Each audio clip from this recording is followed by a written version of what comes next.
काय आहे पहिला प्रश्न पहा. घर बांधण्याचे काम 12 सुतार 8 दिवसात करतात. 12 सुतारांना 8 दिवस लागतात. म्हणजे 12 सुतार दररोज काम करतात, 12 रोज दररोज भरतात, 8 दिवस म्हणजे 96 रोजाचं काम आहे. 96 रोजाचं काम आहे. काय विचारलंय पुढं, तर 4 सुतार वाढले तर 96 रोजाचं काम. आता 4 सुतार वाढले म्हणजे आधी किती होते 12, मग आता 4 वाढले म्हणजे किती होतील. बरेच जण घाई घाई काय करतात 96 भागिले 4 करतात.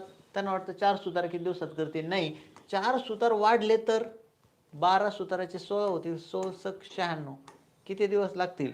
6 दिवस लागतील. किती दिवस लागतील. 6 दिवस लागतील. समजलंय का.